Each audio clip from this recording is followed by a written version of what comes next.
Last year I had the privilege of working as a youth rowing coach in Germany, spending 6 months along the beautiful Rhine River. I built friendships, regained my German fluency, and even got a state-recognized coaching license, all things of which I am very proud. While these positive experiences helped make this sojourn one I'll cherish for the rest of my life, there was one cross I had to bear: my conservatism.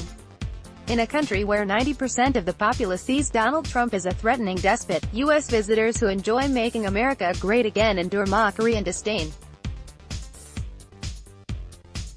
I remember entering the rowing club in early July, eager to start my new job. Already insecure because of my rusty German language skills, I was introduced to my boss and several other coaches who would teach me the tricks of the trade. They greeted me cordially and shook my hand with signature German vigor. After a brief tour of the building, I returned to the lobby with my boss. It was time to head home for the day, or so I thought.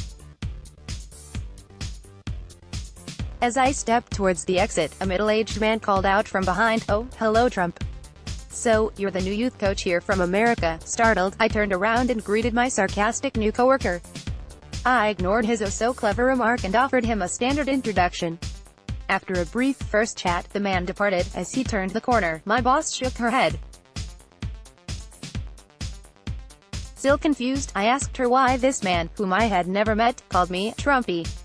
She informed me that the coaches had checked all of my social media accounts weeks before, and noticed that I had been president of my school's Young Republicans chapter. Needless to say, they weren't fond of my leanings. Her warning followed: "Well, I don't personally care. People around here don't like Trump, so I would avoid the topic of politics as a whole while you're here." I heeded her message. Little did I know, Trumpy would stick. While I didn't take offense at this contrived nickname, there were other instances that annoyed me during my otherwise pleasurable stay. One fall afternoon, I waved to the same assistant coach who coined my irksome sobriquet. He feigned shock at this innocent gesture, claiming that my greeting somehow resembled a Heil Hitler salute. "I don't know what happens in Trumpland, but we don't do that here in Germany anymore," he smugly enlightened me. He apparently found this highly amusing. I never knew a wave could be so triggering. A few weeks passed, and I was chatting with the group of rowers, ages 11 to 14, whom I coached during a regatta. With youthful curiosity, they questioned me about life in America, and how our two cultures differed.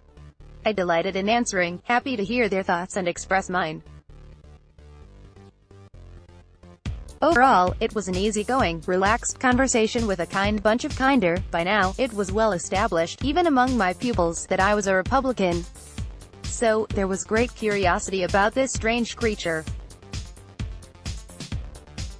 At one point during our chat, a precocious girl of 13 inquired, "So, why do you like Trump?" I explained, with appropriate simplicity, given their ages, why his policies impressed me, and why I plan to vote for his re-election in 2020.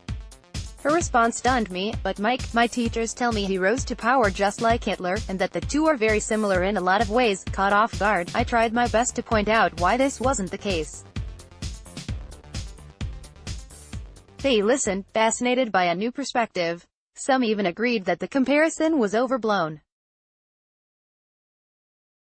Ironically, these middle schoolers displayed more maturity and open-mindedness than many of my adult coworkers. In hindsight, I realized something: for these impressionable kids, my viewpoint was virgin territory.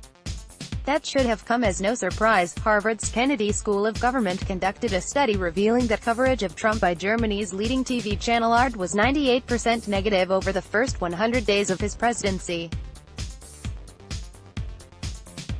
German news frequently airs my bilingual U.S. household. I can attest that it noticeably hasn't improved since. Educators and journalists have created a Trump-loathing echo chamber whose impact I witnessed firsthand. As a dual citizen born in Dusseldorf, I always will hold Germany dear to my heart. It is my second home, where I can visit friends and relatives on my mother's side while learning about my heritage. That said, the nation's uniform hatred of our president worries me. The F***K Trump mantra has become consensus, consequently rendering individual policy discussions obsolete. I hope Germans realize this flaw. I look forward to a day when this successful nation's adults exhibit the same willingness to listen as that group of children showed me." Michael Malarkey covers current events from just outside Philadelphia.